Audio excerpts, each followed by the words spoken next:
Okay, welcome back to another great episode of Dr. J Radio Live. I'm your host, Dr. J, broadcasting from the City of Demons. That's right, you heard me correctly. Demonic City, City of Demons, La La Land, whatever the fuck you want to call it, folks. Call it whatever feels makes you feel like you're watching a crazy um, area. Anyhow, today we have an amazing guest, as well as a super special guest, who will say as much as he can about his life since he has a unique style of talking. So, first, let me introduce someone who's been on here before, someone his last interview, actually, not just the interview but the video in combination with the him talking, is out there on YouTube. You should check it out. Just search Dan Sperry on my YouTube channel, and you'll see some of his amazing illusions. He is an illusionist, a magician, stage magician in Vegas. Check out the video so you can see some of these incredible illusions. And he also has a weekly show in Vegas. And of course, he mingles with some of the other folks in the industry, including Mr. Teller of the Penn and Teller duo. So, without further ado, Dan Sperry. Dan, welcome back. Man, thanks for having me back on. Yeah, it was probably like 2.5 years ago. When was the last time we did Yeah, this? yeah, it was 2016. It had to Yeah, have been, yeah. so 3 years. Yeah. Time goes fly, and then flies by. And you remember when I called you last year, like the week I started back up after 22 months off? Yeah, that's right. Yeah, you did call me. I forgot I about that. Yeah, did. you had you got sick or something, right? I did. Yeah, I did. And do you remember that day who I was doing on the show? No, I don't Okay. Well, remember. either way, it was when I had Anthony Sanchez on about the Dulce case that I was just telling you about, who wrote the book UFO Right. Highway. And you, when I called you, you said something to the effect that you were just watching an interview I'd done with Richard Dolan. And I was like, holy shit, Dan Sperry's into UFOs and aliens. I had no idea, because a lot of my friends that are Yeah. magicians are just skeptics, but every one of the skeptics is also a magician. I don't know if they go Yeah. hand in hand, but like I know this extends to Penn, and I'm sure Teller, since maybe he'll answer on here. Teller, does it extend to you? What did he say, Dan? Uh, Nothing. Yeah, I think so. You're right. Well, maybe Penn would be able to tell us later, but at least Penn will tell us from Penn and Teller's bullshit that it is, they don't believe in it. But on the other hand, you have Chris Angel, who loves Harry Houdini because of Harry Houdini's effort back in the early 1900s and even late 1800s to debunk all the people who were conducting seances, essentially. Yeah, he really made that sort of thing. Yeah, really, really popular. He was like the first Randy, before Randy. Let me ask you this. Okay, so we have James Randi, who had the $1 million contest if anyone can provide him proof of there being anything paranormal or afterlife or near-death experiences proven to be near-death experience instead of just whatever they explain it as, which is a bunch of chemicals that Yeah, are remote released when you viewing, die. anything like that. He's up against Anything, that right? stuff. Anything. But yet Yeah. he removed the damn challenge because what? There were too many people stepping up that could maybe had a chance to beat him. Well, I think that no, I mean not necessarily, but what's really kind of caught up now, and even in magic, especially too, performance wise, it's just technology. You can have phone apps. You got stuff. It's so small. Back when they busted Popoff, having a transmitter in his ear, that was a big deal back then. And now that's not so hard to acquire and achieve. You can get like a cute little spy kit on Amazon for $20, or something like that. And I think it's just the whole idea of having a challenge and having people illustrate paranormal or psychic or whatever telepathic, telekinesis, any of that stuff, kind of abilities. Now there's just so much with technology of what can be done. People can 3D print stuff and all that. It's gotten kind of out of hand and almost too difficult to try to police. You know what I mean? Especially so many people now. You see them even on like Britain's Got Talent or America's Got Talent, things like that are doing magic tricks and God, they're and amazing. like, Some of them amazing, not right, just magic, but any of the magic. shows. You don't even have to be a good you don't have to be a good cold reader anymore. You can be a pretty shit cold reader, but have like good technology and make it look like something. You can make it look like you're bleeding from your palms or something. Well, it's ironic you said that, because and start a religion. I was telling you that I personally don't have much sleight of hand. If it wasn't for any gimmicks or technology, I'd be screwed. Mm-hmm. That could be. I don't have any of the skill that's Magic. necessary.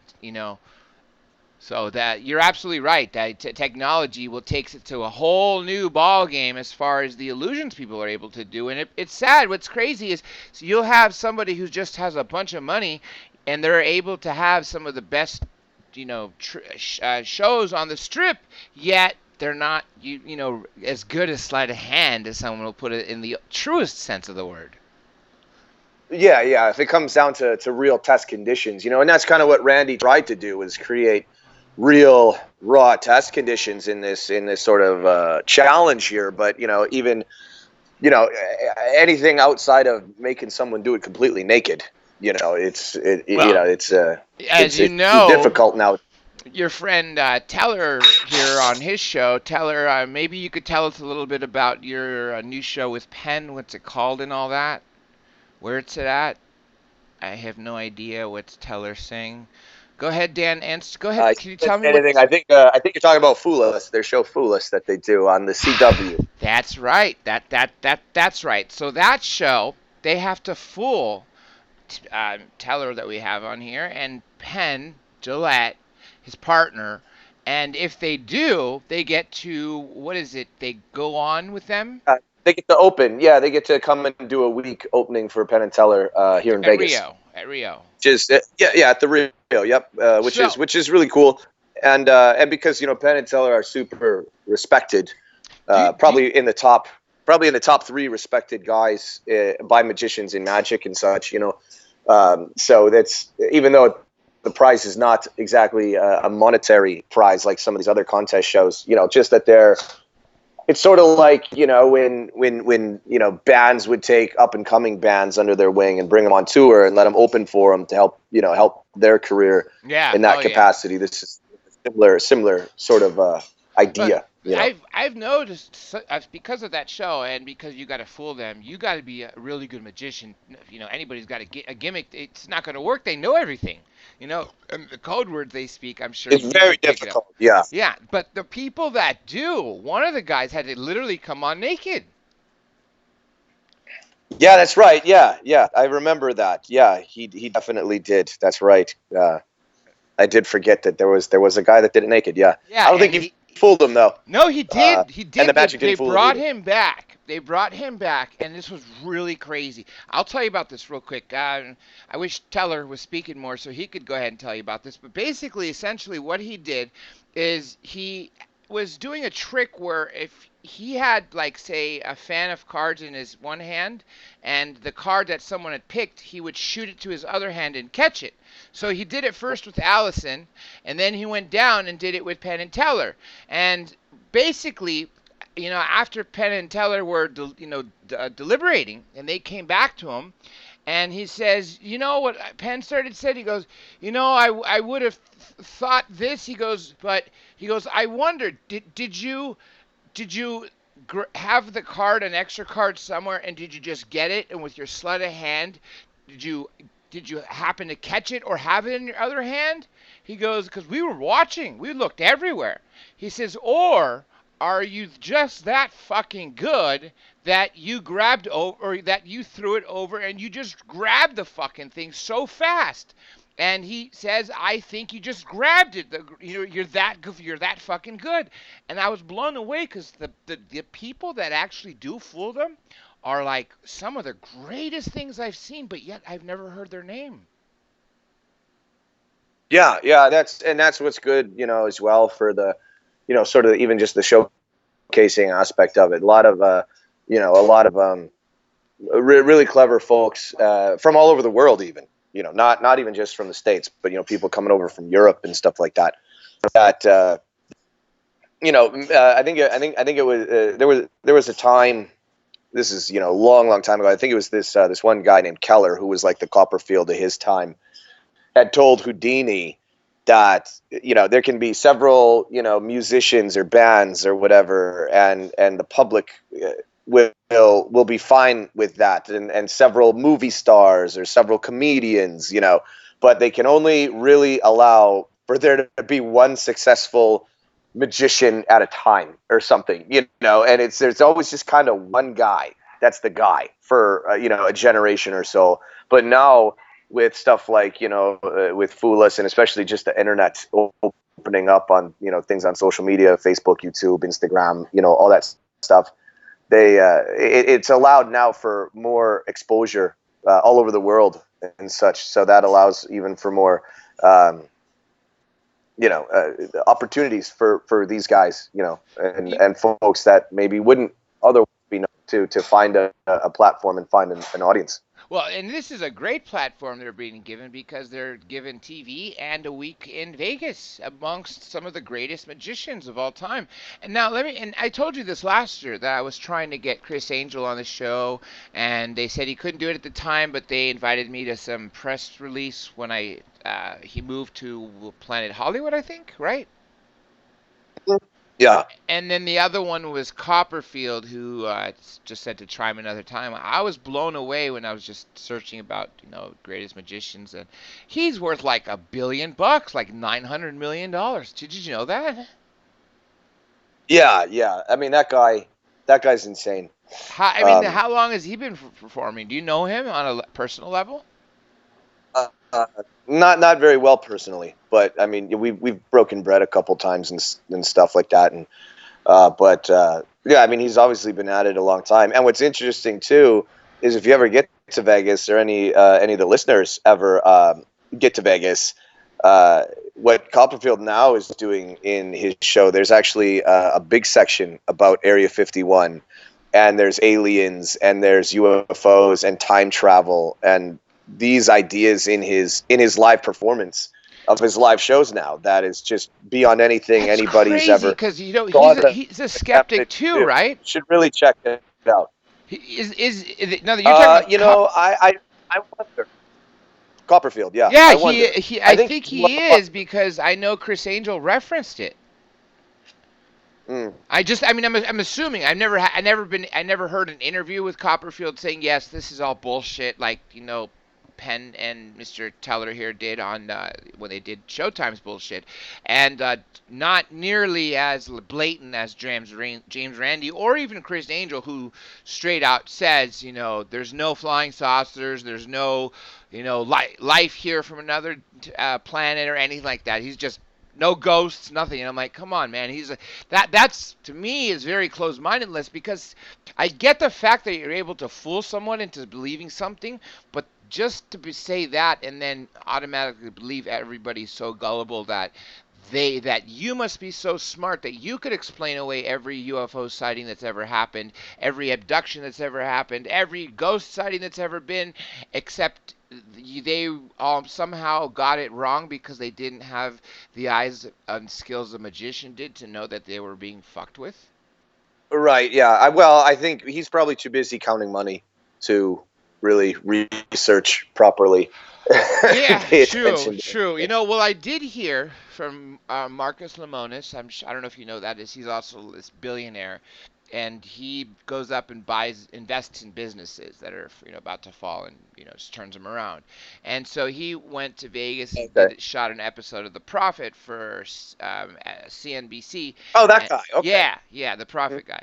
And so he, just took 20 grand and gambled and bought shit, ate shit, things like that, and then he hung out with Chris Angel as he was getting ready to show some of his new tricks, but they weren't ready to built in yet to perform them. But he was just showing him some sketches of what's to be. And so he said that, or Marcus asked Chris, said, so there's a rumor on the street that you've landed the biggest deal in Vegas history. And I'm thinking, like, okay, Celine Dion brought them a killing. I think it was like a $65 million contract. I think Britney Spears and J-Lo were even bigger than that. I mean, I remember 20 years ago when I'd go there for the Pimp and Ho rave, like that was a big production. I'm thinking EDC, right? Fuck, that can't even compare. I mean, to like DJ Garrick's one night for $200,000 at whatever hotel. I mean, when you go to EDC, you're talking about $2 million for some of the top DJs in the world. So I can't imagine what would be a bigger deal. But apparently, it's worth what, $700 billion? His 10-year deal. Oh, I don't know. I don't think so. $700 billion No, is a lot of money. 700 million. 700 million. Oh, it's 700 million. 700 million is still a Well, lot of that money, sounds and about I right. don't think 70 million a year, 10 years. That's totally doable. I could see that. You know what I mean? If if I if they if yeah, they I don't know. I signed mean, if they mathematically, signed you got to Celine do the math. Dion for It's 1200 65 million a feet of. year, you know? Uh, I don't know. I don't really believe anything like that. That's where I'm more of a skeptic when people start talking about financial numbers. Well, yeah, You know, it like is that. TV. It is Like TV. I'll totally believe that there was something flying through the sky, but anytime someone's like, "Nah, I'm making this much," I kind of a friend of mine once told me, "You divide that amount in half and add $2, and that's really what they're making." Something. Well, then again, there is a team behind everybody, right? Hmm. So, is Copperfield? I'm assuming he too lives in Vegas, right? Yeah, yeah, Now, yeah. He's got a does couple properties, how because when you're a how often multi-billionaire, does he perform there? he does. I think he does almost 10 shows a week. Oh, really? Because when the last few times I was there, he was like when he was performing, it was like for 2 or 3 nights only. Like here and there. I didn't know he was doing all these Yeah, on the regular. yeah. He's pretty much full on. I mean, depending on the time of year, Vegas goes through like Well, seasonal, uh, you know, um, the ups and downs and such. So people take time off, and that's where he goes to his islands in the Bahamas or his giant penthouse in New York, or well, who knows. fuck. If people super chatted up here, then I'll come out and see you soon. We could do all that Yeah, no, shit. like I was saying, you got to see it, man. And next time you're out, the I'll be show out there is, soon. like I Remember, said, I it's told you I gotta go crazy. back and say hi our Bell's widow, Erin, and also now that I had my license back, so I owe you a visit. Plus, I'm shit. I'm overdue there too. Plus, there's a few DJs I want to catch when they're playing at some of these clubs because it's easier to see them that way than going to huge 500,000 people production like EDC. Right, yeah. No, exactly. Yeah. But no, you'll love Copperfield show, like I said. Dinosaurs, aliens, UFOs, time travel. He's doing some crazy stuff that's right up this kind of alley. Now, we'll come back to your show and we'll spend more time near the end because I want enough people to promote, enough people to hear it, and for you to be able to promote it more in detail. But let's just open the door now about these other topics that we alluded to and talked about for a brief moment, which is, which would have been considered fringe a couple decades ago at Yeah. most, but now people are taken very, very seriously, especially the young, but young, old, all of them. I mean, I recently had on Georgios Tsoukalos and the creator of Ancient Yeah. Aliens, Kevin Burns. And I was talking to Kevin, and I said when we were done off air, I said, I have a feeling that when you're done, that Ancient Aliens will go down as one of the greatest, if not greatest, show on history. And he goes, it already has. It's broken all the records as far as money and seasons running and all that. I'm like, holy shit. And he's during the interview, I was asking him how much money is being poured into this, into shows like this to to either wake up the consciousness or because more people are interested, something like that, whichever it is, and why he was having more success on Ancient Aliens and other channels. And he says when he spoke to a guy from Discovery, and Discovery was basically saying that they're trying the formula of Ancient Aliens, just not getting them the same kind of money. And he goes, when Discovery does something on Jesus Christ or the Holy Bible, do they use a skeptic? And the Discovery guy says, he goes, of course not. And, or no, preface that. That's the second question. The first question, he goes, when Discovery does something about UFOs or ghosts, do you use a skeptic? And he goes, of course we have. We're Discovery. We have to. We're showing both sides. And then he goes, if you had a documentary on Jesus Christ, the life of Jesus Christ, or you had something on Christianity or the Bible, do you use a skeptic on the show? And they said, the guy like stopped, from Discovery, and I guess he was trying to convey to them that one of the reasons they're so successful is because they don't show skeptics. And I thought about that for a moment. I'm like, that's a huge break time for our generation. You never saw a show up until Ancient Aliens that did not feature some skeptics throughout the show. Right, yeah. What do you think has revolutionized why people believe this so much right now?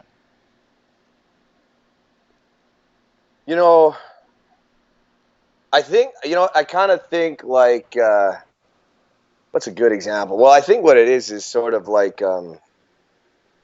it's what's the word I'm looking for? It's not commercialized, but it's sort of it's made it maybe let's put it out into the public, into the entertainment media aspect of something that maybe became kind of funny to talk about at a water cooler, where a lot more people believed in it, and maybe a lot more people had experiences that didn't talk about it because they were too afraid to talk about it, right? And now that it's now every once in a while, it used to be, what was the show? Unsolved Mysteries would maybe do something, or and cover that, or there'd be the occasional PBS documentary special about a UFO or something like that, right? Well, now that there's all these series and all that stuff, I think it's just made people that believe in that sort of thing a little bit more acceptable, and or at least made people be a little bit more open-minded. Plus, with the internet, going and where it's going, with kind of like what I was saying earlier, like with a lot of the different social media platforms and stuff, it gives people more of a voice, and now people can post things on Facebook or on Instagram or on YouTube of what they actually saw to back themselves up. I think that has a lot to do with it. That's very true. That's technology. But there are downsides to it, and I always love it when Joe Rogan talks about AI and he references the interview he had with Elon Musk. That just Elon Musk is really scared, and he has tried. He really has tried. He's met with the Fortune 500 CEOs. He's met with the UN. He's met with individually all the global leaders from the G20 and then some. He's met with all 50 governors at this governor's ball. I mean, he has literally met all the people to say, stop this to AI before you let the genie out of the bottle. There's a question for you real quick. This is from Lasha Senyak, and I think this was from a couple minutes ago, so let me read it for you. What was the first illusion that inspired Dan as a boy to get into magic? Oh, excuse me. Sorry, I'm just getting over a cold. It makes two of us. I saw Copperfield when I was a kid. Is what it was. I saw Copperfield when I was young, but I was like about 5 years old, and I didn't, at that time and at that age, I was growing up in, rural Minnesota and stuff, and there wasn't, a lot of opportunity to see entertainment, let alone magicians. So I only knew of a magician as like a guy that came to a birthday party or to the cheesy guy brought a clown or dressed as a clown. Did and stupid tricks. My grandparents took me to see Copperfield, and I didn't know magic could be, big on stage with lights and, music and fog, the whole big thing. So I didn't know what we were going to see. And the first thing that he did was this thing that he calls the death saw, where he would get, like, chained to this table. He has to get out before a giant spinning saw comes down and cuts him in half. He's got, what, like 2 minutes or something. Well, it goes wrong and it malfunctions and it sparks, and then the saw drops too soon.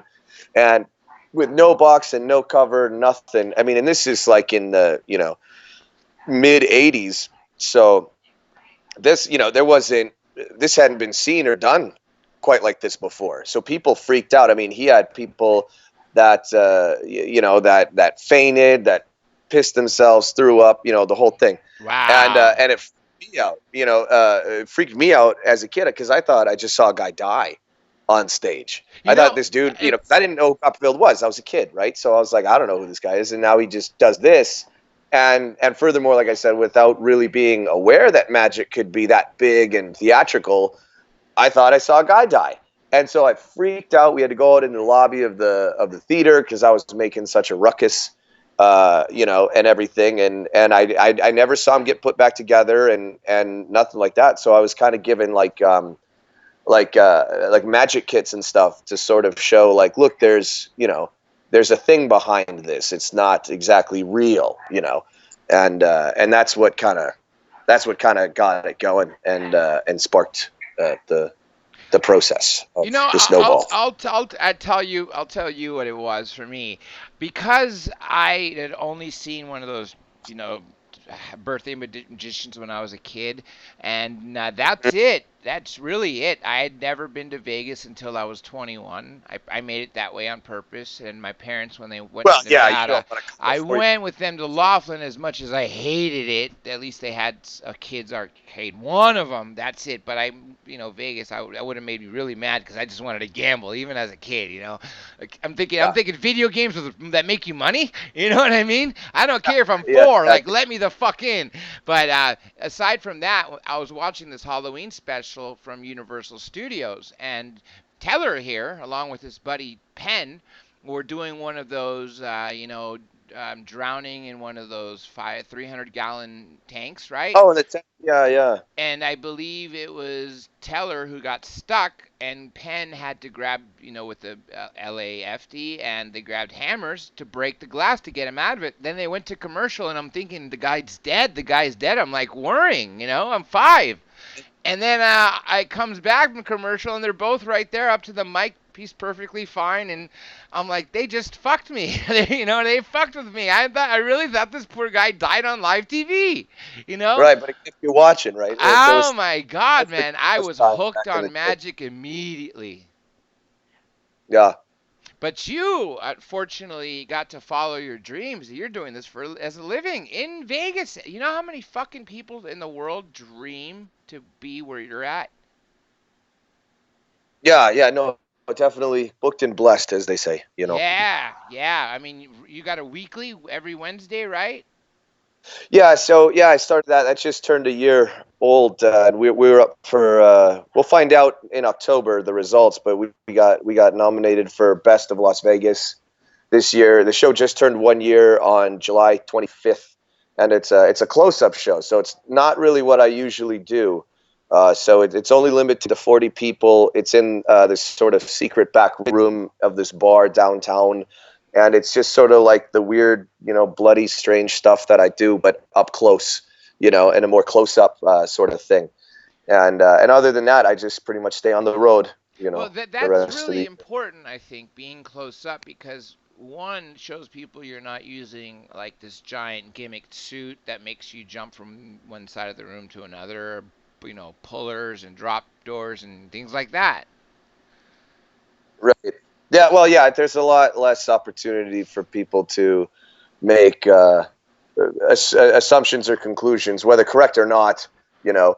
Um, yeah. In that sort of up close environment, and uh, Can you and it's fun describe? too. Because it's different for me as. Can you describe the illusion of your favorite trick that you perform? Mm, Man, I don't really have a favorite. Okay, what about the one that wows people the most?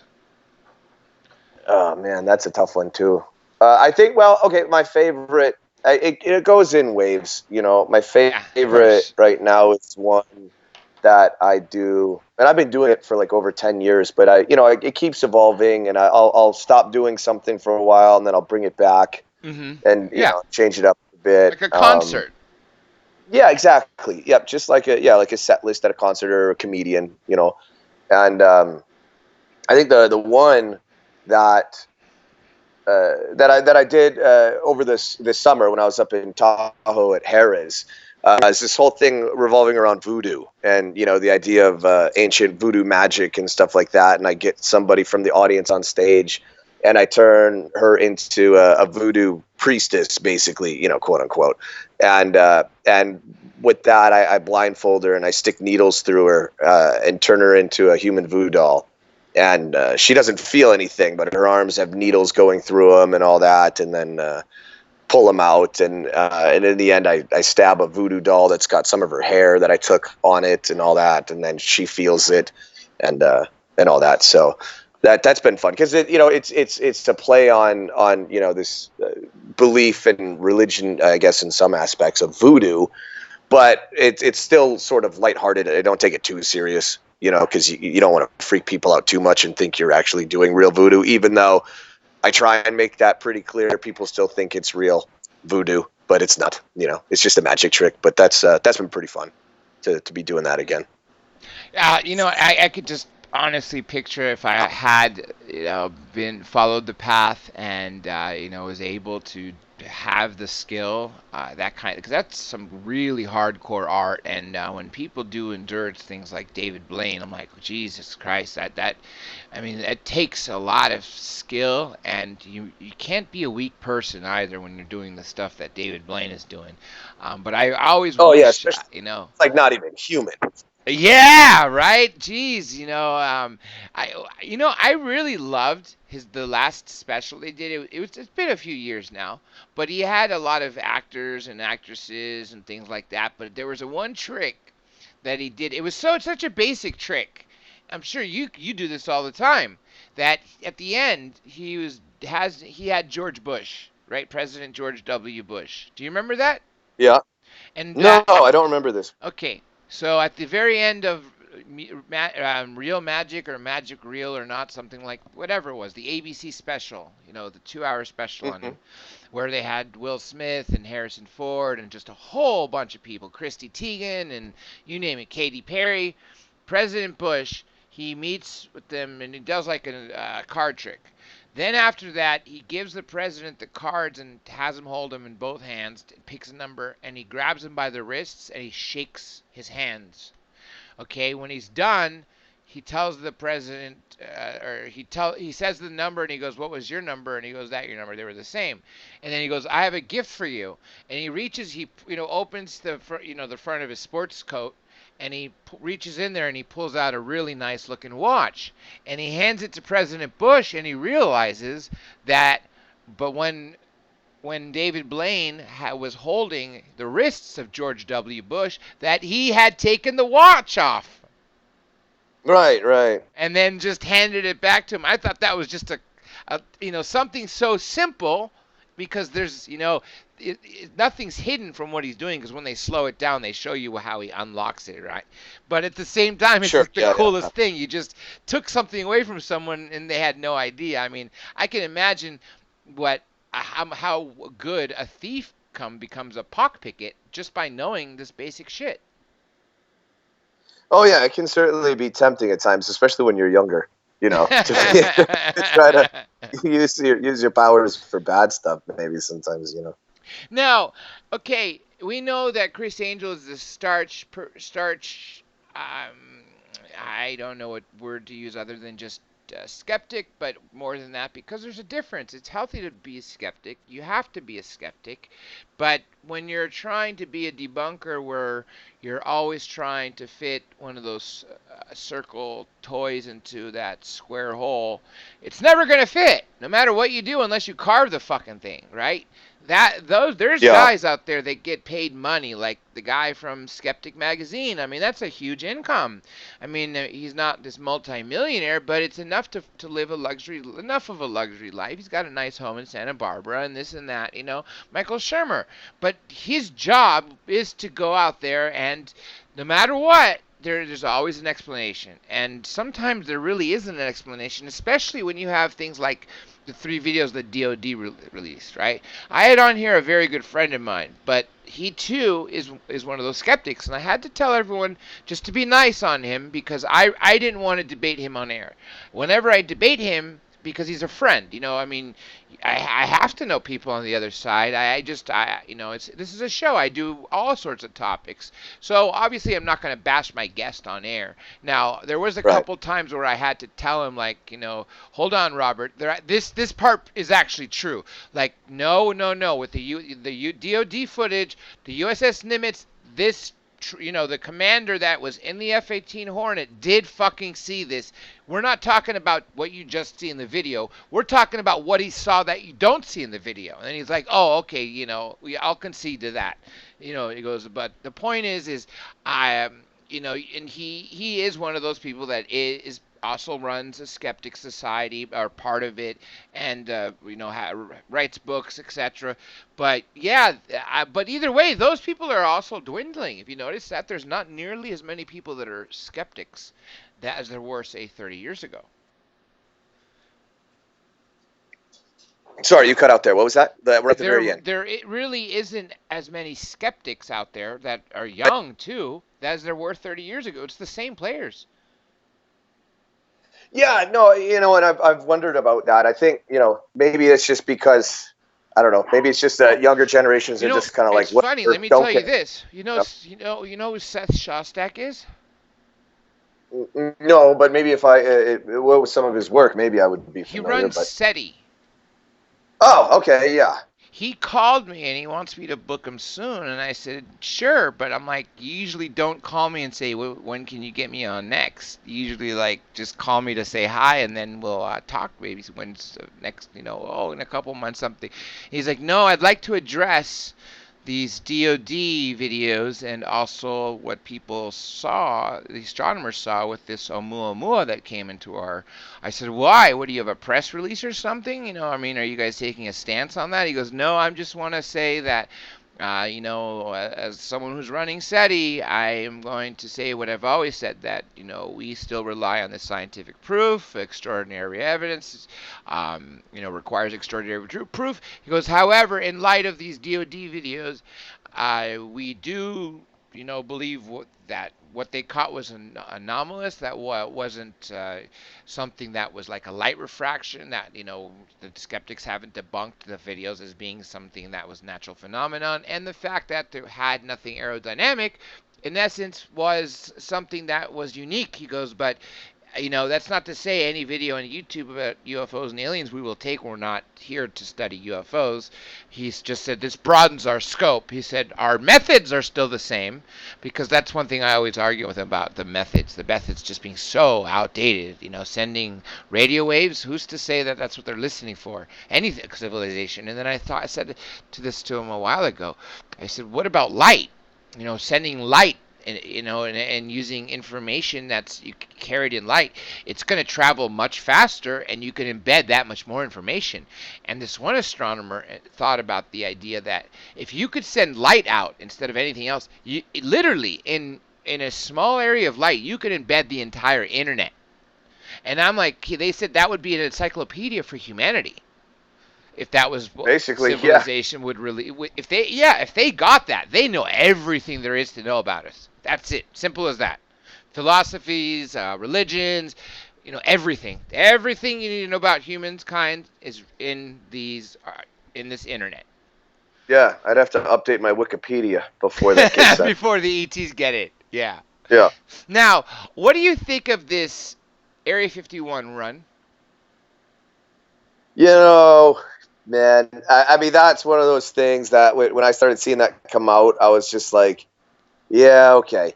But to some degree, uh, I think it's good because it's obviously bringing more sort of eyes, or it brings the subject of Area 51 to topical conversation and sort of social popularity for at least a little bit. And what's good about Area 51, I think, too, is that it's so kind of it's non-specific. That could be aliens. That could also, if something like that brings people's attention to Area 51, it gets them thinking about extraterrestrials or technologies, or even other just sort of government controlled anything that we should have disclosure about. If it just kind of keeps that topic kind of out there and moving and getting it, again, just in front of people who may not be familiar with it, or maybe kind of heard about it but didn't think too much into it, but opens them up to start, maybe they find out the Bob Lazar story from that, or maybe they find out about whatever, from it turns into them researching into someone like Richard Owen, like, as we had talked about him, for example. I think even though it's kind of a silly idea, I mean, storming Area 51, and then what? We don't know what they're doing in there. It's like, let's break into a museum, but I don't know what to steal because I don't know what's worth anything. Like, I don't know. So but just I think just the idea that went viral and got around and brought mainstream media attention even to it for a little bit, I think is good in those aspects that I just described. For you're absolutely expanding right. and introducing ideas. Putting it in the open, in the media and the pop culture by having this put back on the map, I think is great. But at the same time, it's bringing a lot of stupidity. That whole thing about the Naruto Run. Did you hear about that? The type of No, run what's that one? if you put your arms back, and like if you're holding them behind you as you're running, it's called the Naruto Run. Apparently, it makes you run super fast and you're able to dodge bullets. And they're telling these morons that there's like three groups that are going to come in with the Naruto Run, and they're going to dodge the bullets. They're going to be the first wave, and then there's another group, and then a third group. I mean, there's like actual maps, and they put this thing about the Naruto Run the first day. I mean, I know this guy is saying it was a joke, it was a meme, but it's like, wow, like how could people build off of, that's like beyond bizarre. I mean, obviously I would think anybody thinking logically thinks there's no way in hell you could outrun a bullet. What are you, stupid? I would think that most everybody gets that, but I think the logic behind most people that are going is like, there's too many of us. How can they shoot us all? And I get that, but you know what? The Air Force has been saying for a long time, don't go. They've been taking steps. They're going to have everybody ready, security-wise. They're bringing in more troops. The National Guard in Nevada is going to be on standby. The Air Force is having the Air Force Reserves on standby. And more, I would think that S4 is going to be shut down. No testing. All the whatever at S4 is going to be brought in. The hangar doors will be closed. And if they get any glimpses of Area 51, it'll be like that baseball field out there that the workers use when they stay there. Things like that. I don't think they're going to see anything super classified just from on the onset, on the on-go. But this, I don't know. I really don't know. But I do know that all the sheriffs what they're going to do, or they're going to go to the gas stations and tell them to close for the day, literally, and say we're out of gas. They're going to pull some shady shit to make sure that there's no mass of people that can get there. What do you know about the buzz in Nevada about hearing that all these Las Vegas hotels are booked that weekend? Honestly, I haven't heard anything about that. I mean, what more people are talking about has been dealing with people coming through, going to Burning Man, or the Life is Beautiful festival, or stuff like that. And what was it? Years ago they even expanded the border of Area 51. Like, even once you get once you get past the border, you still got a ways to go. Oh, dude, It's the not like you eminent just go over the domain mountain grabbed or over the hill. 50 square miles. Yeah, like it's not like you're just going over a little hill and it's there. Like you got a ways to go, people. And it's just, I think it's just gonna be all silliness in the end. Like, remember, it makes me think about, like, back, whatever, 20, well, maybe not 20 years ago, but like 15 or whatever it was, like in 2005 or something. I remember seeing this thing going around MySpace of how, um, if everybody on January 3rd doesn't buy gas, the gas company, the oil companies will have to, they'll lose so much money, they'll have to put the gas prices back down or something like that. There was always something like that going around. And I don't know if you remember that, or I if you ever can't saw believe that, you but just said uh, MySpace. I have not heard that shit in like 15 years. yeah, but I remember that was a thing that was going around MySpace, or at least the circles that I was in on MySpace back in the day. There was some date where it was going to be this big thing, and it was MySpace famous or viral, on They MySpace at were least. like And of the course, it same didn't really. thing, right? What the fuck do you think happened? How did that Uh, just get knocked out and Facebook became this giant thing and then MySpace is dead? I really have no idea. It was just kind of, I don't know. Facebook was just new, I think, or something. Well, Facebook, they had that. It went off that exclusivity. Just anybody was on MySpace in the beginning. Facebook, it was super exclusive. You could only, it was for university kids or something, and then, and then it finally started to expand, and they just had different options. I don't, I honestly don't know what happened. I know there's some documentaries. I've seen them on YouTube. I've just never watched them yet. Ah, But if about you want to watch on YouTube, there's everything. Put it that way, every Oh, fucking thing. exactly. That's why I don't even have TV anymore. I just, if I need to see anything, I just look it up on YouTube. You know. There was a flat Earth guy in this chat here a while ago, and he left. And I just think it's always get a kick because I just, you know, had this guy who writes flat Earth books, and he sent me a book. I can't say his name because he paid me to read the book, and I can't fucking read it. I just can't go any further because there's just no proof. I'm sorry. NASA is not fucking lying. The SpaceX Yeah. is not fucking lying. The Greeks were not Yeah. wrong 2,000 years ago. There's not a billion, 2 billion, 3, 4, 5, 8 billion people, in this giant conspiracy with 2,000 lunatics that think they know it all and we're all being lied to. I mean, what the fuck Yeah. is going on now? Yeah. I don't know. That's one that I can't get into. The And problem I've really is looked into it a lot. I've the really looked into it. problem And is I've really listened, and I just can't get into it. here's what's happening. The more people you have on flat Earth, the people that say that UFOs and abductions and all that is conspiracies, they're gonna say flat Earth conspiracy, alien conspiracy. You guys are all nuts. That's what's gonna happen, and that scares the shit Oh, out of yeah. me. It's kind of jumbled together, right? Yeah. Yeah, when they jumble all the conspiracy theories together. Like Paul McCartney's dead. Like Paul died 1969. Shit like that. Right. Yeah. Like, oh God, Elvis is alive.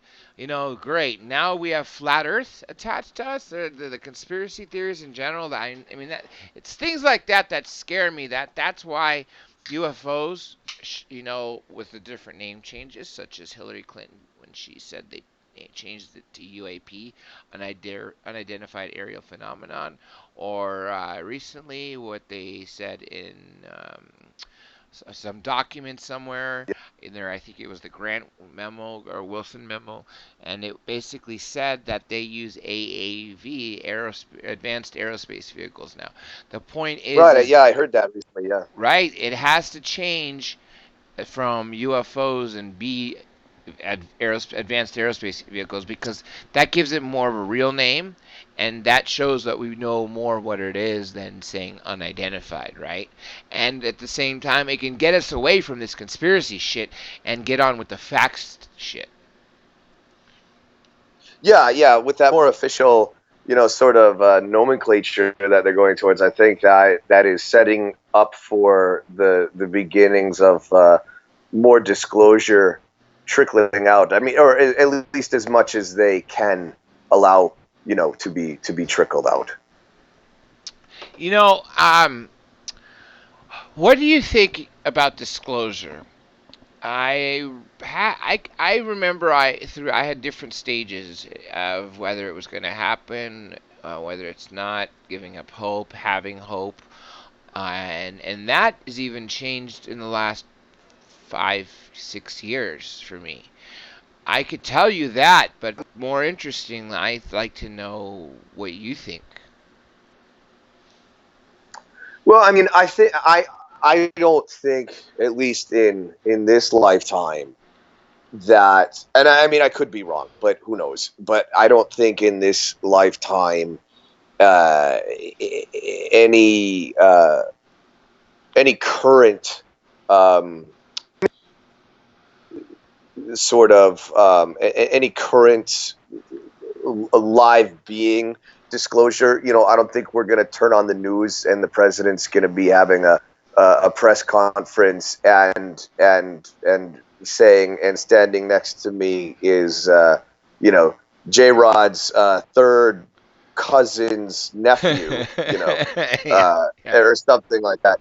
I think what's going to happen is, with stuff going back to the moon and stuff going to Mars, I think gonna be little things, little baby steps into these things. I don't know, maybe even Phobos will come forward to, they'll do something with Phobos, but as far as any current living uh, proof of interaction, knowledge, whatever, I don't think that's gonna happen. I think things that will lean towards ancient uh, something of whatever will back up sort of what they're doing right now. These DoD videos and things like that, saying unidentified aerial phenomena. We're not saying that it's from outer space. It could be from fucking, well, not Bulgaria, because they can't afford that, but Russia or whatever. Some way off in who knows whereville country. But I think I think that's going to help sort of do a disclosure like that. They're still going to say, we don't know what this is. Obviously, something happened here, but it's not here anymore, and maybe it's linked to what we can't identify, but we're not interacting with them. We have no alliance or unalliance. You know what I'm trying to say a little bit? I think it's going to be like that. I don't think we're going to have, um, a full-on, like, hey, so these are the Greys, these are the reptilians, and be careful digging in your backyard, not just because of electrical cables, but that's their house or something. I don't think it's going to be anything like that. I have a feeling it's just going to be more. Yes, it's true. We're not alone. We don't know much. We're telling you what we know, which is very little right now because of the rovers discovering shit. And now that we went back to the moon, look, we found something else that we didn't see here last time. Bullshit like that, which it's still going to be nonsense. But I think that's how they're going to maybe do At like the a same first time, though, phase. if we're not going to have any official release by, say, the president or the pope or all the UN at the same time or something like that, right? Classic sense of disclosure. Do you think that we will see more shit though? Like you mentioned, say a rover finding something like that, right? Which I think that's going to happen concurrently. I think that would have been the way for disclosure a long time ago, but I think it's going to go far beyond that. I think things are going to happen more of like a soft disclosure as things been happening. Did you watch that Joe Rogan interview with Bob Lazar? No, I didn't watch that one because I went into a Bob Lazar uh, meltdown after the what's his name? James. What's the documentary that just came out? The guy did the Jeremy Skinwalker Corbell. Ranch one. He did Jeremy Corbell. Jeremy Corbell. That's it. Yeah. Yeah. Yeah. So I saw the Jeremy Corbell one, and then I saw some things about excuse me, where it started to debunk and like I don't know if you've had Jeremy Corbell as a guest. I saw the Skinwalker Ranch documentary. It was all right. I didn't care for his Patient 19. I just kind of feel like he takes stuff that we already kind of know and just polishes it a little bit. I'm sure he's a really nice guy, but he's not my go-to or my favorite documentarian, you know, and I think he did a great job on the Bob Lazar story, though, bringing that again, sort of like I was saying, bringing it back into the public and sort of kind of making it popular again. I was gonna do a stream just devoted to that with no guest, and I was just gonna, type it up. It'd be something like, "What's missing with Bob Lazar?" Because see, I know the guy doesn't want to talk, and I'm not gonna bother him for an interview. I know when Art wanted him, and I was working with Art, and he said, "I want Bob Lazar." I said, "He's not gonna talk." And he goes, "I'll call him." And then he called me 2 minutes later and he says he's not going to do it. I said, "I told you, Art, he does not, the guy does not want to talk." I was very surprised because Jeremy Corbell, that clip that he plays of, why am I blanking on his name? I know the fucking guy. The KLA, George Knapp. Oh, George Knapp. Yeah.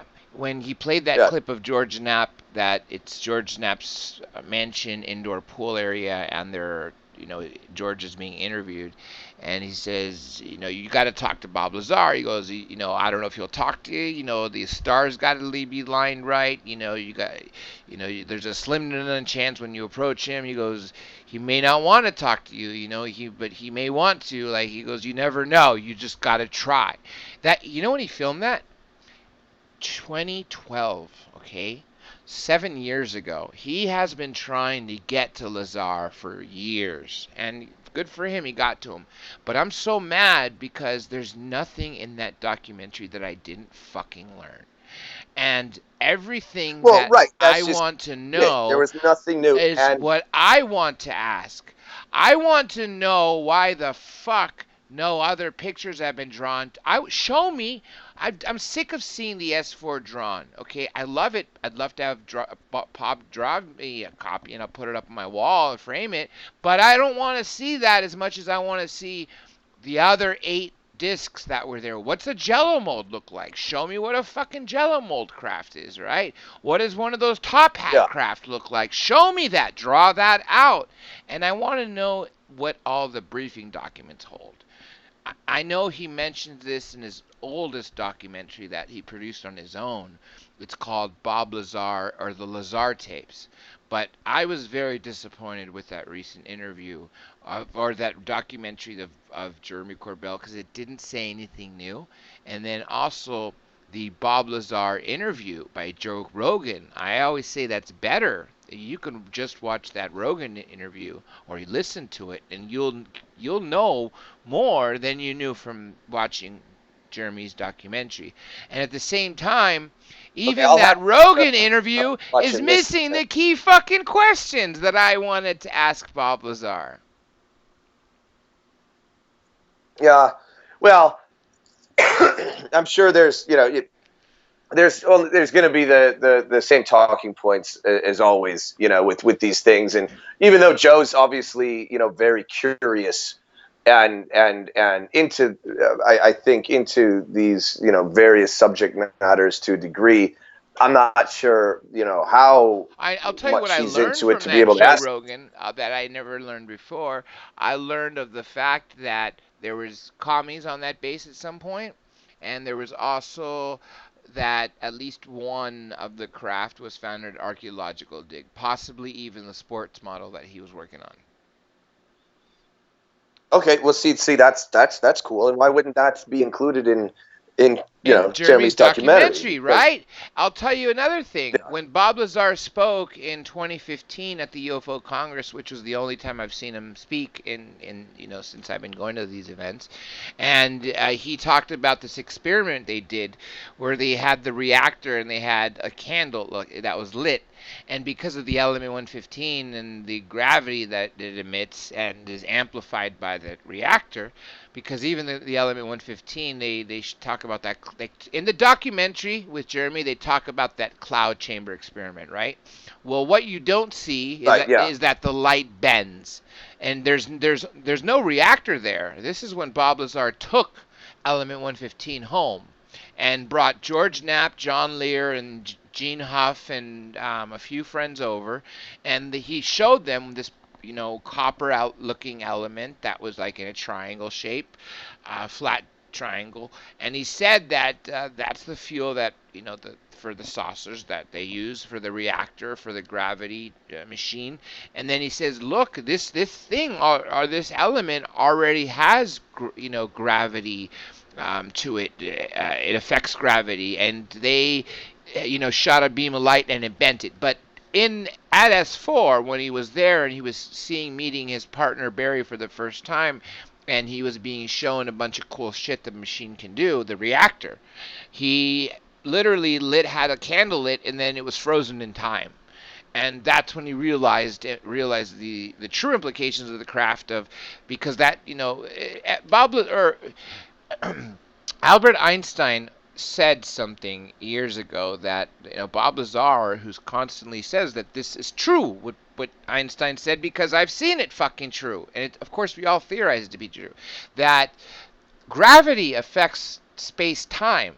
And so if you're affecting the space-time continuum, by default you're affecting time, and therefore you're creating your time machine. That machine that he was working on at S4 was a time machine, and that's why that when the machine was turned on, the flame of the candle was frozen in time. Right. Stop flickering. Essentially, is what he's Yeah, saying. Right? yeah. It was still lit, but it was just frozen. Like it stopped flickering, but it was lit. Like it looked like it was like in a picture. Yet it was 3D right in front Right. of him. Sure. Just really insane stuff. But yeah. So that's just some of the stuff that's missing. That you mentioned that Jeremy Korbel did a job of polishing it off, but I didn't learn anything new. And like I would think like me, you've been following Bob Lazar since it happened. Yeah, well, exactly, and that's why I kind of went on like a hiatus of anything like that, because when it was when it first came out, and it was well, I think the one thing Jeremy does do really well is he edits a mean trailer. He can edit the shit out of a trailer. I'll give him that much. And so when I saw the trailer, I was like, oh, this could be okay, all right, this could be good. And then afterwards, I just didn't watch anything that Bob was doing or saying, because it just got it got to that level of popularity where I just went, it's just going to be the same thing over and over. But I'll have to check out that Rogan interview, though. Check it out, because another thing they mention is that Bob Lazar spoke to Commander David Fravor. David Fravor was the F-18 pilot in 2004 that flew off the USS Nimitz off the coast of California, about 200 miles, when they caught on radar a dozen, 10 or so, UFOs, and they chased one, and that's what you see in one of the 3 DoD films. Now, did you ever hear Commander Fravor's interview?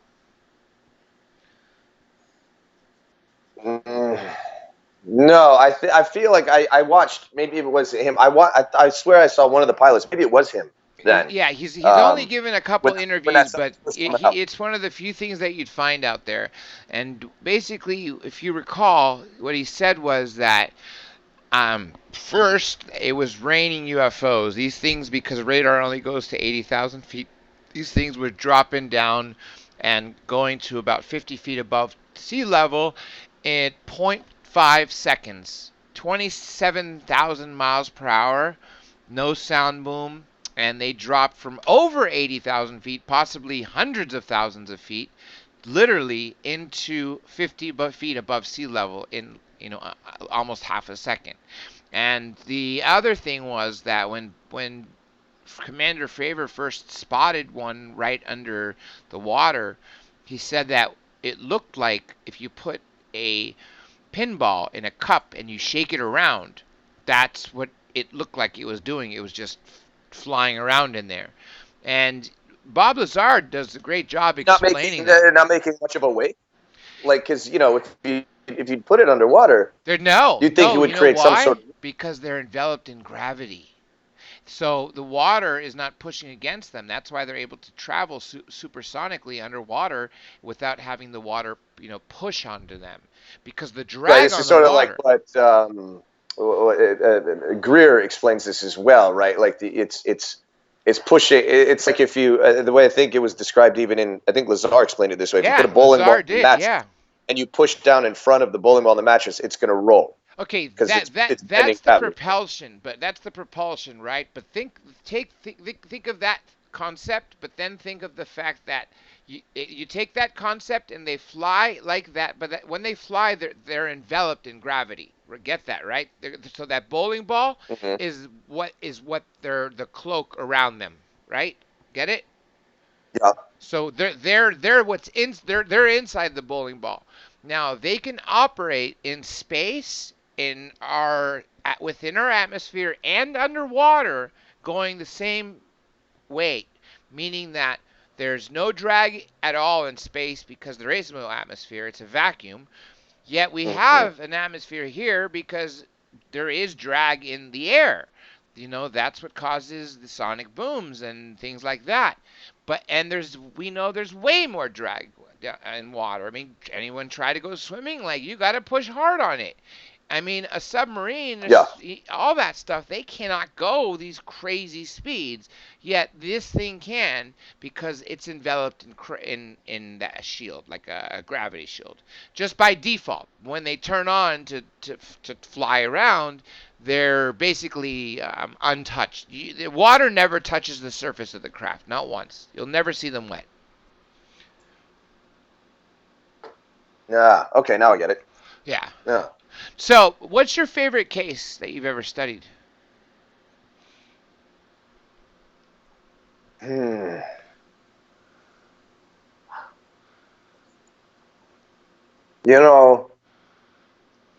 still liked because this is one that back when I was a kid, when I was kind of getting into this stuff too. I remember watching. I think it was Unsolved Mysteries or a knockoff show of that. The Travis Walton case, regardless of what people think or how it's been, blown up and everything. I really think that's interesting to me. And the one like we were talking about earlier, that Project Serpo, again, whether people believe it or not, I'm not even sure I believe it. Maybe part of it, but I don't know that I believe so much of it. But I guess those are even on two opposite ends of the spectrum, really. But two that I really find fantastical. Now, so you mentioned Greer, and you said that his documentary. Have you seen all his documentaries? Yeah, I have. Let me ask you this: what has been your favorite? I mean, did you like that alien that he brought out in Sirius? What about Unacknowledged? That got debunked, right? And people say that that's bullshit and that it's really not a deformed little thing. I had seen something that it got debunked, but I could be wrong. I just see Frank Zomboy in the chat. Stan Romanek. What that thing? I don't buy any of that Stan Romanek stuff. I don't know about you, dude, but that Stan Romanek stuff, I pulled my interview off of YouTube after he got arrested for pedophilia. Possession. Well, people are saying that that's the government setting him up or whatever. I don't believe that. I think that guy's just a goofball. But but yeah, the unacknowledged, I liked that better than serious, because I really I liked liked it too how. because it you really couldn't dispute the like unless see because he was talking about stories that you can't verify, yet something was verified of that recently, that leaked Wilson document of the meeting that was held at EG&G. Greer's name is in the damn thing. Edgar Mitchell, the sixth man on the moon, um, even talked to him about that years ago before his passing, and this document recently talks about that. So the point is what Greer talks about are things that are known, things that we kind of know through people that are in this field that speak, even though they really don't have any direct evidence of it. They do at least talk about, they acknowledge the USAPs, and acknowledge special access problems, whether they use that as the same word Mhm. as they do. But we know that exists, and we have another document right now that confirms that that meeting went down and that that's what they call them, special access projects, SAPs. And so I like unacknowledged a lot more for the same reasons as you do, because it talks to us about what we kind of already don't know, but at the same time, it's introducing us to how deep this shit really goes, how entangled and compartmentalized it really is. How many billions of Yeah, years and I think that that's are a good spent on it, documentary if not because trillions? of how, yeah, and how deep into these different, governmental, groups, everything goes, that it I think, in a way, it in a roundabout way, legitimizes it even further. It takes it outside of just a dude in Kansas in his cornfield seeing something and claiming, oh, something came down or whatever, because now there's, elected officials and generals and senators and, all these different, uh, levels and layers that he cites and speaks about as well, Yeah, which I that's think, true. and just the mere fact that he talks about, it's all about the money and the propulsion and Ah, all that. yes, and the That's I think that's a technology. top. Think about this, the medical technology, because if they don't want us to have that, they could just keep making billions off us by keeping us sick and keeping big pharma and the pills they make making profits.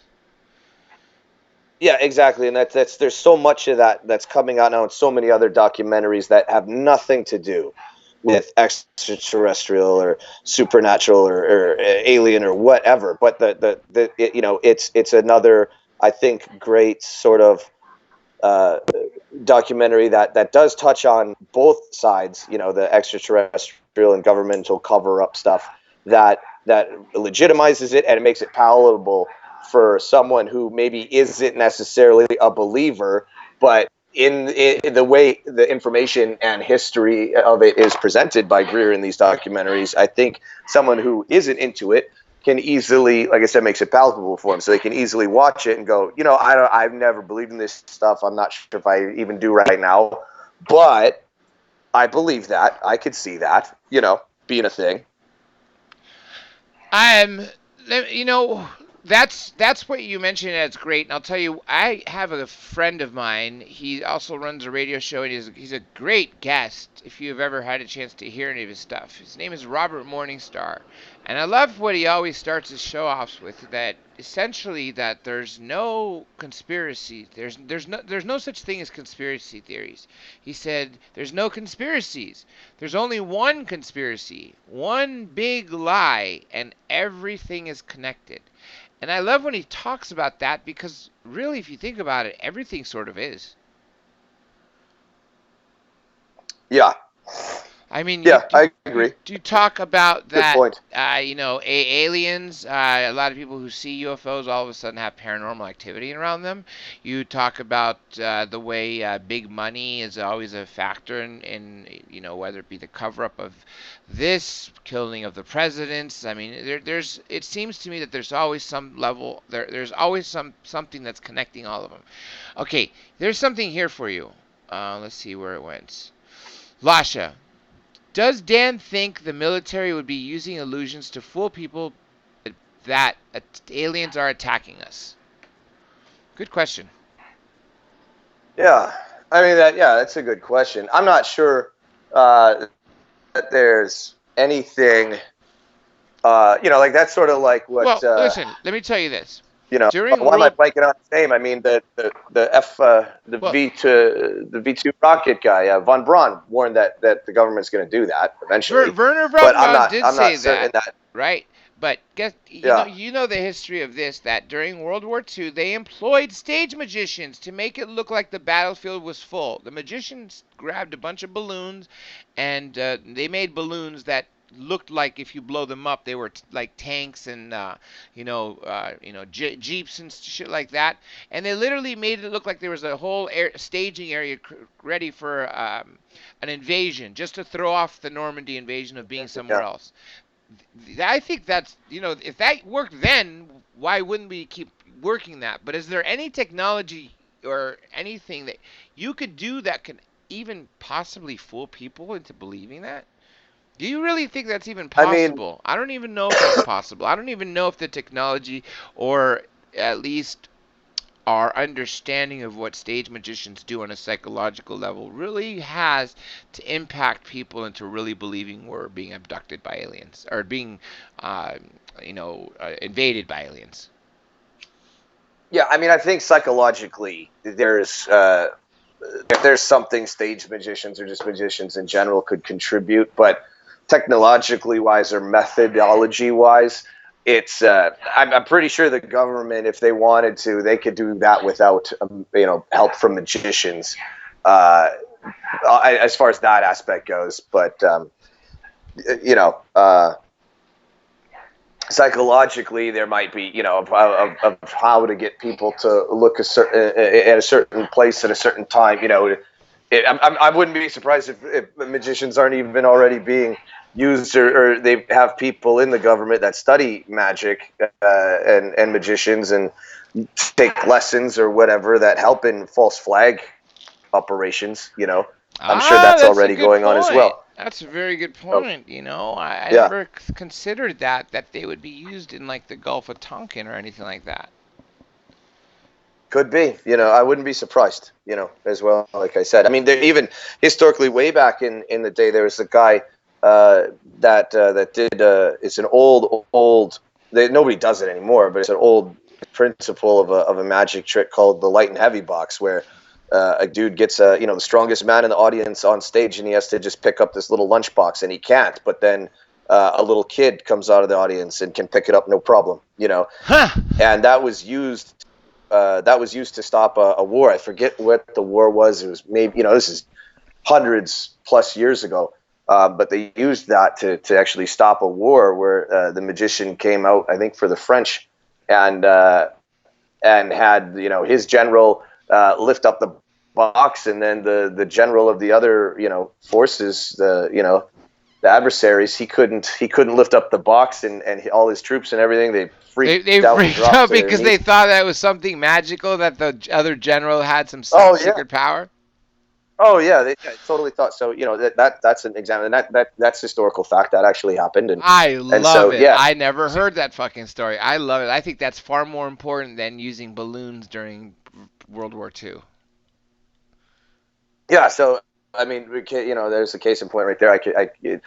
It's not that it couldn't be done, because it has been done, and could it be done again? I think absolutely, but to what degree, who knows for sure.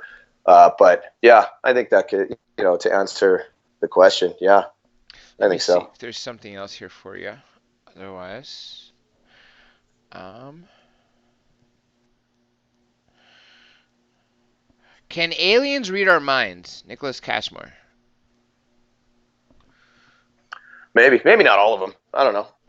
Because what is it? What did Paul Hellyer say? There's uh, He some said teen different there's a species bunch. that he's at least aware of. 57 or more likely more, and most of them Right, or like have more. telepathy. Some don't. Some speak actual English in other languages, including their own language, which sounds like a clicking language, like a African Right, yeah, clicking. yeah, Yeah. One of the yeah. species. And I Another think, one like sounds like it's high pitched screams, sort of, when it talks. It's really weird. They make some really weird noises. The yeah, I ones that think speak that's the English. that the Ebens that do that. I think that that have that They sort of yeah, screechy singing. Clifford Stone said that when I interviewed him because he said that I don't know if he said it was the Evens, but it was one of the ones that we recovered on a craft and we kept in captivity until it died 2 years later. So I know Yeah, when that we might. had I think those I in remember. captivity, we called them Ebens. Yeah, So that yeah, it's yeah. true. We did call the ETs that we held hostage from crashes were Evens, all of them, even one, Yeah, even two, etc. extraterrestrial biological entity or whatever Yeah, it stands that's for. Yeah, exactly what EBE stands for. All right. yeah. So, what do you think? What do you think? What's your thoughts on SpaceX? Well, I mean, I don't know. I think it's gonna, getting back to even kind of what we were talking about earlier, like what kind of disclosure is coming out and stuff. Yeah. Uh, I don't know how get sending stuff out into space. What are they gonna see that and what are they gonna be allowed to show us back? I think it's still gonna be. I think it's a great idea, but I think it's still gonna be babysat. It By could be, but at the same time, this is all public, meaning I mean, he's private, so he's already doing shit that if it was by NASA, there we wouldn't even be. We probably wouldn't have had even the first Falcon test, let alone the Falcon Heavy or any of the other stuff he's been testing. This motherfucker's building another craft soon that's going to launch, and it's going to hold 100 people, and he's going to use that to either colonize the moon and then head off to Mars. But the first one that's going to take people up to the moon is already built, and they only tested the top of it now. I think it's going to be the BFR. They've done the first But 500 you feet. think they're really going to let that happen though, or do you think they're going to, because now that Well, China went to you the get to moon, you get to supposedly, and all that, moon. it's going to become like Antarctica? Yeah, but then you start looking for microbial life. You start, start terraforming it. Maybe start before, because terraforming is going to take generations, right? At least Yeah. Oh generations. yeah. Yeah, Okay, for but sure. at least the first colonies there won't have any terraforming done. But they'll, create their own oxygen, create their own water. I don't know if they're going to be able to, grow anything there, except underground greenhouses, which is totally very easily like if you look through the pyramid, a lot of it was carved out into these tubes or tunnels that were very reflective off the black granite, that at a certain time of the day the sun would come in at a perfect angle and pipe the sun down by using the mirroring, um, uh, I guess the surface of the black granite, and but it would be angled at each time the beam light of light would hit it, and to get into a certain way. So you could take light from the being on top of Mars and literally create an underground greenhouse that you get sun too. So I think that's what's going to happen in the first few years. But either way, um, I think by finding microbial life there, staying there, and realizing the next place we go to has even more life there, like fishes or some shit like that. It's not going to take long before we start to really see other stuff. But Well, what do you're you right. where are they going to get fishes from? I'm What do you think? just Like I'm just they're I'm going to just find a lake make under Mars or something? no, no, I'm just making that up as they after Mars, where are they gonna go? They've talked about this other place they found during the Cassini missions, which where they were at Saturn.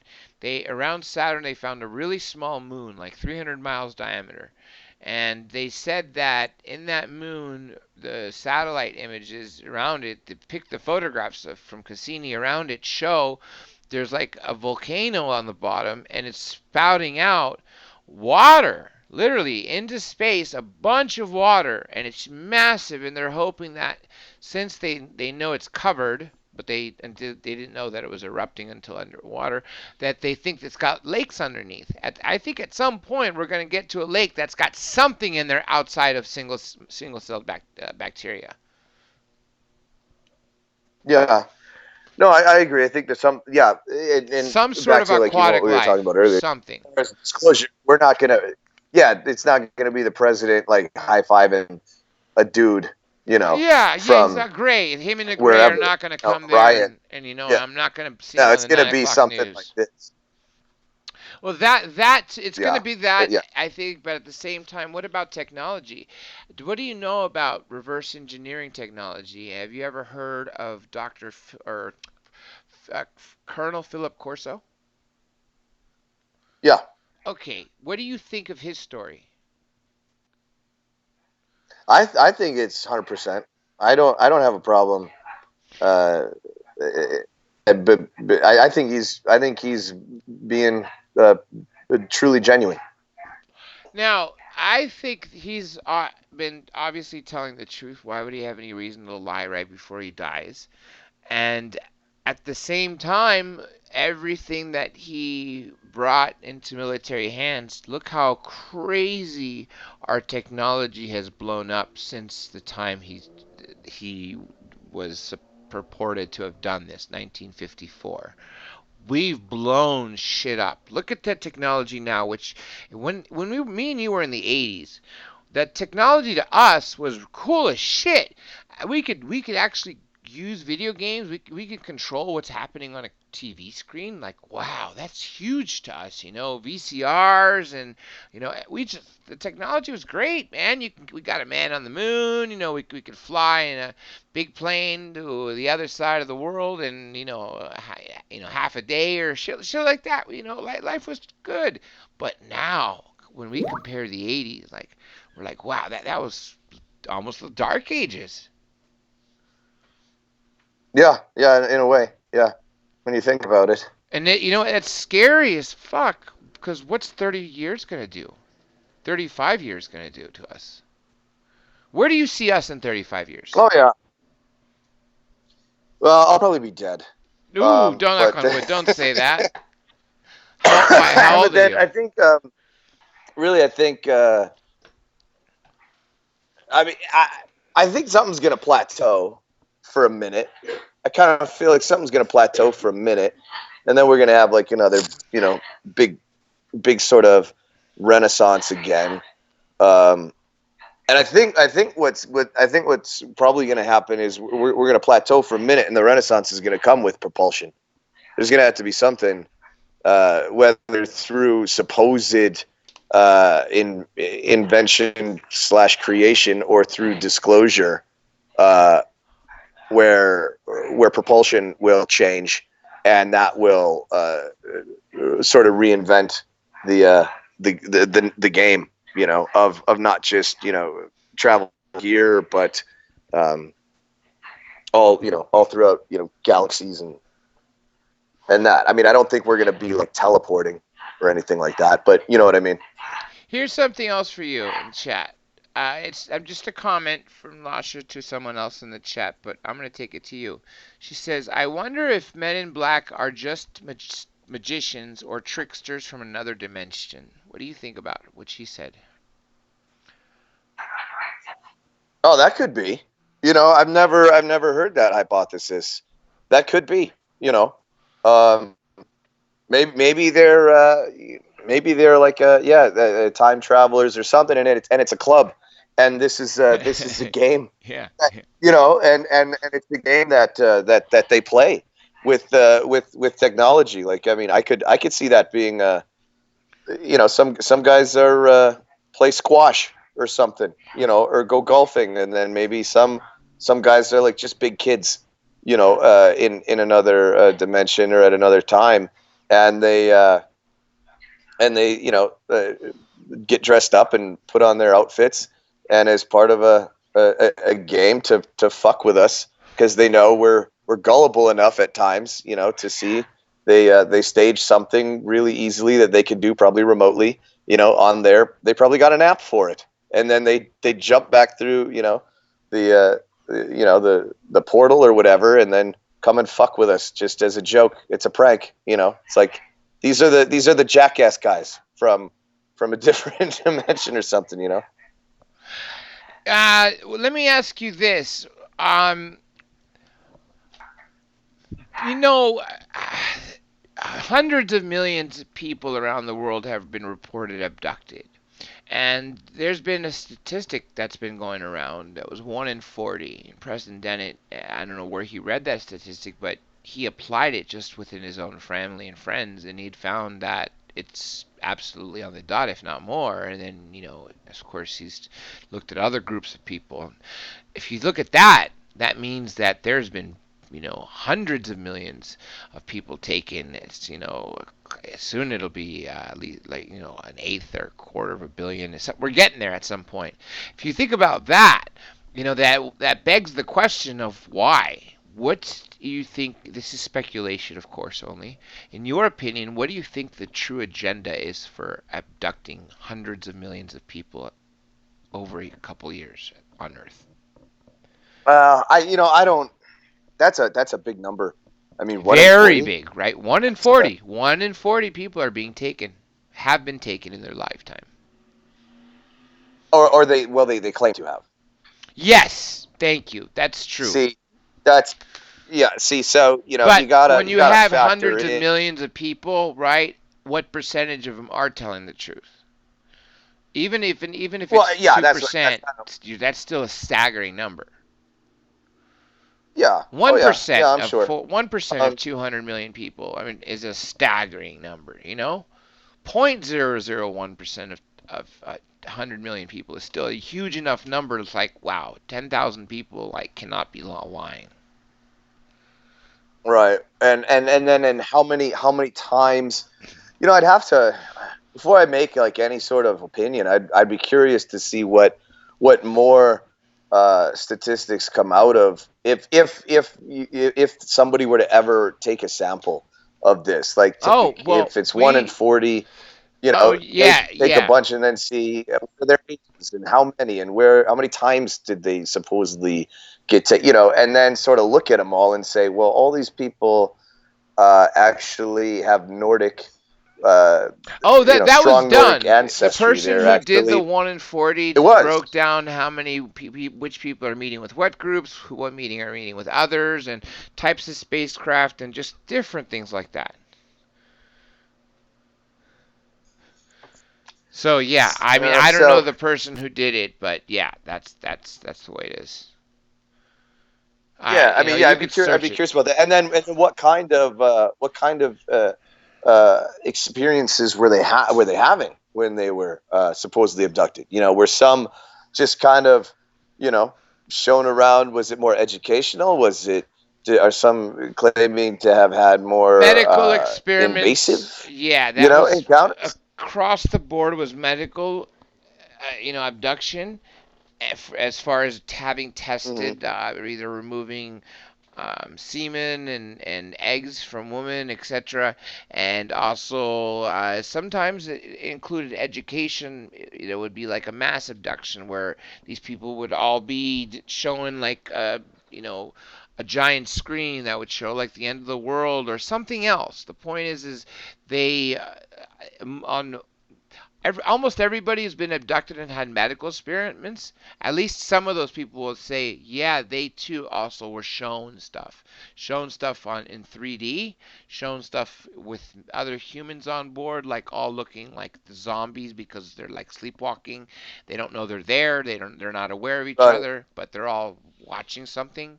And so yeah, yeah, and of course I'd like to know more what they're watching. And I've had a lot of people that I are smart people. They have no reason to lie, and you when you spoke to one of them and you had no idea that person was an abductee until 15 minutes later, you'd believe what he has to say if he sounds coherent, knowledgeable, a person who's got his shit together.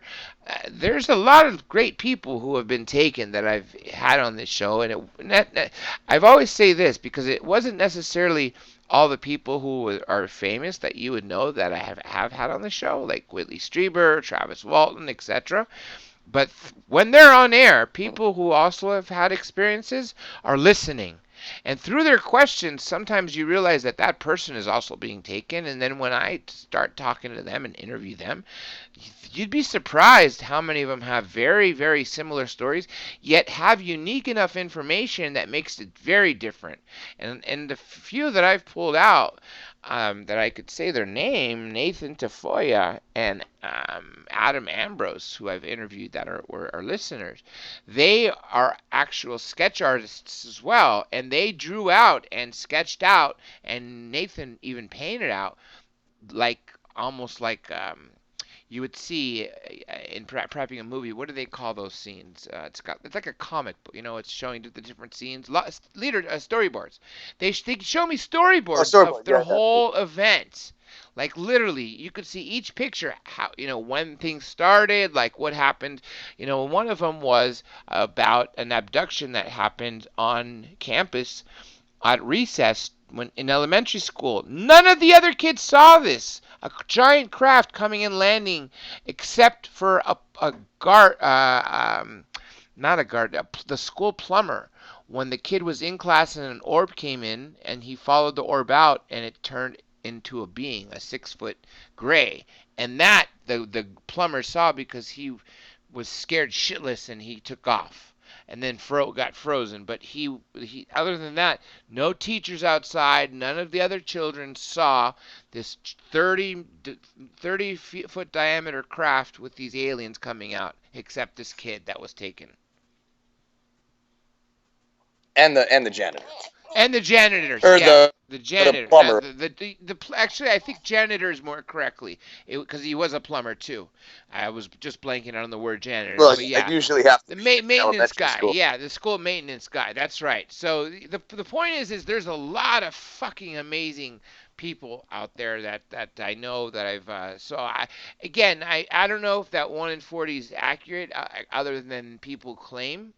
And I'd really like to speak to the guy who has the statistics on this, because I'd like to know the frequency, like you said, that were all medical, etc.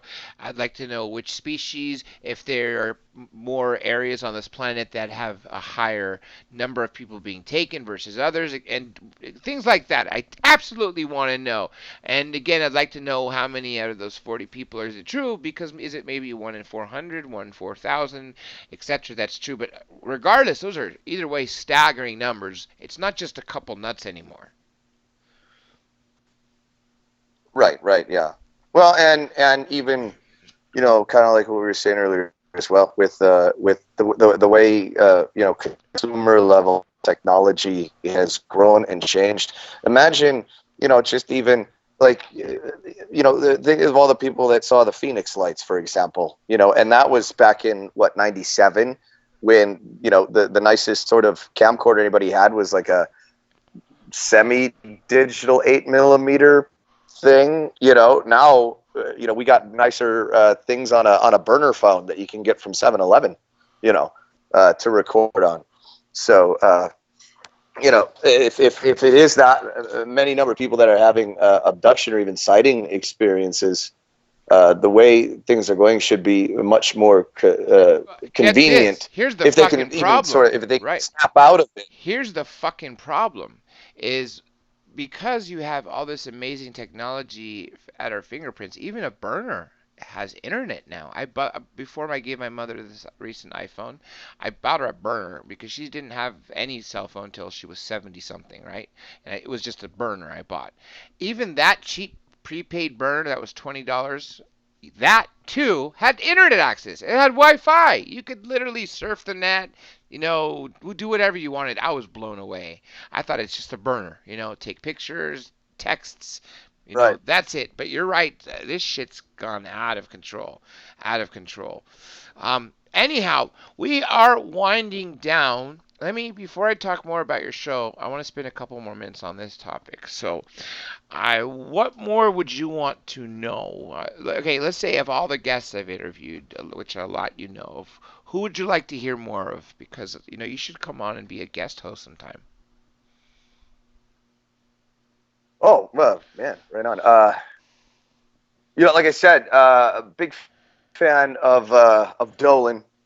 He's someone that I really enjoy and appreciate his work. And there's I think he's Irish. Richard. I watch his stuff. Oh, why am I blanking on his name? Um, Come on, spit it out. Richard. Da, da, da. Man, I'm totally blanking. He's this Irish dude. I'll have to send you the link. Maybe some folks in the chat know who I'm talking about. He actually did. I came across him through watching he did like a whole series sort of thing on mutilations and cattle mutilations and that sort of thing. Sort of like what Linda Moulton Howell kind of did, but he was looking at it from a very other weird sort of viewpoint. I think his name is Richard Hall. I think, and I believe he's Irish, but I could be I'm gonna have to could be track that one mistaken down. there. There is another Hall I know. I don't know what his first name is. Charles Hall, and he talks about Area 52 or 54 about the tall whites that were in another part of Nevada. There's that guy, but that's not Richard Hall. So I'm gonna have to Oh, look into that. yeah, it's either yeah, Richard Hall. Yeah, if of course, probably as soon as we get done, it's gonna pop into my head, and then Mr. FBI man that's been listening this whole time, when I go back on YouTube, will probably have a recommended video ready for me, Ah, to that's watch or right. Of something course. like. Well, because it's listening to what you're saying right now. Your cell phone is listening. I mean, people even when you have it turned off, it's still on. And when it's on, the cameras are working on both sides, and so is the speaker 24/7. You know that, right? That's why if you Yep, say exactly. something and then you Yeah. go onto your Yep. phone and you want Yeah. to We make search a we make jokes topic, about it, but it's true. of course it's true. Yeah, David Petraeus said this in 2007. He said even though your computer's off, he says we now have the technology to turn on your webcam even when your computer's off, and also when your computer's on, we have the capability to turn it on without the blinking light going on to show that it's on. So yeah, they can do some Oh, crazy so shit. yeah, They said totally. they saw that then. Yeah, So Richard Hall. That is his name. I just double checked. Richard Hall. He has a series called Rich Planet on YouTube here. I had to go through my subscriptions to try and find it because I haven't seen him do any updates in a minute. But he is the guy. Yeah, Richard Hall. He's got some interesting stuff worth maybe taking a peek at. yeah, yeah, for sure. I definitely will look into him. And you know what? When I do get him, I'm going to call you and say, Dan, we're going to do this. Now, let's spend some more time talking about your show because I'm going to be there soon and we're going to film some. I'm going to film you there when I'm there. And we're going to talk more about some shit too. So I'm going to do that in a few months. But please talk about it because I know some of the Yeah, listeners in the man. Say chat no. absolutely go. Paper Crane Wishes, she's there all the time. Last time she was there to see DJ Marshmallow, and I mentioned this to her, but yeah, absolutely, people would come, love to see it, and to talk to you about UFOs and other stuff when they take some pictures with you afterwards. Oh yeah. I always hang out after and say hi to everybody and stuff like that, and always there's always usually at least one person there, visiting and seeing the show that knows, I'm a fan and follow these kinds of uh, topics and such, and always want to have a little discussion or a little kibitz, Mm-hmm. about it. But yeah, the show I do in Vegas, it's called Black Magic Wednesday, and it's every Wednesday at this bar in downtown Las Vegas called the Griffin, and it's on Fremont Street, but it's not on the big tourist side of Fremont Street. If you cross over Las Vegas Boulevard, it gets a bit more uh, artsy, Oh, and this bar that Pawn Stars, right? yeah, it's about a mile down Las Vegas Boulevard from them. once you hit Fremont. So Pawn Stars is about a mile off Fremont on Las Vegas Boulevard. If you hit uh, uh, Fremont Street there, I'm on East Fremont, which is it's the more artsy side. It's just basically a half block from underneath where there's the big screen over top. I'm sure people that are listening and stuff that have been to downtown Las Vegas have seen this and such. And it's this bar called the Griffin. It looks like Hogwarts on the inside, but like Harry Potter and Hogwarts mixed with CBGBs. So it's punk rock Harry Potter looking on the inside, and there's a little sort of secret back room, and that's where I do my close-up show, Black Magic Wednesday, every Wednesday night. And other than that, I'm still mostly just on the road, doing shows across the country and even over in Europe and such. And people can follow me on Bands in Town, the app there. That's where a lot of my stuff, goes, or they can just keep an eye on my website, dansperry.com, or my Facebook, Dan Sperry Official, or Instagram, which is just Dan Sperry. So there's the various outlets to keep an eye out of where I'll be going. I mean, this fall I'll be all over. I'll be in Michigan, Illinois, Florida, Traveling with all over. your show, right? Yeah, yep, exactly. Fucking A. Keep going. Tell me the list. Michigan, Illinois. So yeah, I mean, yeah, I'll be in. I do stuff at different haunts, especially around Halloween time. So this weekend I'll be outside Detroit at a haunted house there called Awaken, which is a really huge haunted house, and it's a permanent installation. So it's not like some dudes stapling leaf bags with a light, and calling it a haunted house. It's the real deal. And then some clubs around Chicago. Also be in. I don't know if you have any listeners in Portugal, but I'll be in Lisbon in 2 weeks. Ooh. Yeah, we do have international there, listeners. Yeah. And so there you go. Yeah, I jump over to Europe sometimes throughout the year as well, and yeah, so always doing that. And always like to as I travel, I always like to seek out weird things in the various locations or various cities. So if anybody that's around areas or see my tour list and have any recommendations, just email me or send me a message of different places with folklore or supposed sightings or anything like that. I was hot spots, haunted houses, etc. Yeah, all that stuff.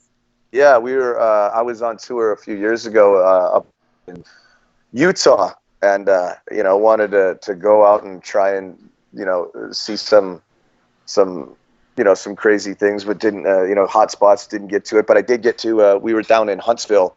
I was on tour. I did get to see Werner von Braun's house, so that was cool. I had one of the local guys take me to where his house is, so that was kind of neat. Wow. Obviously, nobody associated with him lives there anymore, but yeah. Anyhow, let me have some plugins. First of all, let me say this month, the 16th, 6 days from now, I have one of those guests that you've all been asking for is scheduled. I'm not going to say the name until the day of. He's one of those huge guests, takes years to get, and then he's nailed down, and unless something happens, I'll tell you, but it's been locked down for months. His son actually confirmed today again. His Sunday just came back from the son's wedding, and I mean, he's already made me a Skype contact, and I'm going to try to make it a video interview if possible. So please remember that, because that's going to be at an abnormal time. I'll give you a clue. The guest is in the UK. He's very huge, very big, and that's all I could say. So it's probably going to be around 10, 11 a.m. Pacific time is in the morning, a.m., which is about 1 or 2 p.m. Eastern. So whatever time zone you're in, including the UK time zone, it'll be in UK about 6 p.m. to 7 p.m. start time GMT, unless I can make it any later. So keep an eye out for updates. Tomorrow I normally do off, but tomorrow is September 11th. And I have the person you guys want to hear on 9/11. Now, just so you know, tomorrow's video is going to be demonetized video, right away. So I'm going to take a big gamble on all you folks supporting the show with some super chats to make it worthwhile, especially if I get fucked over and lose my whole YouTube channel monetization. So let's hope tomorrow's provoking guest on 9/11 doesn't scare the fuck out of them, because sadly, mentioning president's name will get you kicked out. So those two dates I want you to pay attention to. Other than that, just watch out for the website and remember, whatever social media I use, but more importantly, Pam uses and other people use, just use Facebook, Instagram. Not no Instagram. I don't know. I haven't used lately. Facebook and Twitter essentially, but the website should be your go-to place to know the guests who are posted day of. But on the 16th, he probably won't be posted on that till the day of, but maybe within an hour or two. So just we'll be promoting it around it the day of, or the day before. I'll probably tell you who it's going to be. So keep those days in mind. And other than that, I will see you tomorrow. Let me give Teller a moment to say goodbye. Thank you, Teller. All right, Dan. Thank you again. Amazing show as always. Time flew. And this time it was really cool because had no idea until last year that you knew so many cool topics outside of you being a great magician with some really great stuff. Because the last interview we did was 2 hours on you being an illusionist. It's a fantastic interview, by the way. Oh yeah, thanks. No, I was happy to come back on, man. Well, let's we'll do this again. Right on. And then hit me up when you come. I will. I will. Now, let me tell everybody I will catch them tomorrow at 7 Eastern is the time I am planning. It could be 8 Eastern, like today, but we'll shoot for 7 Eastern because I'm trying to get her for 3 hours. Tomorrow's guest, Rebecca Roth, 9/11.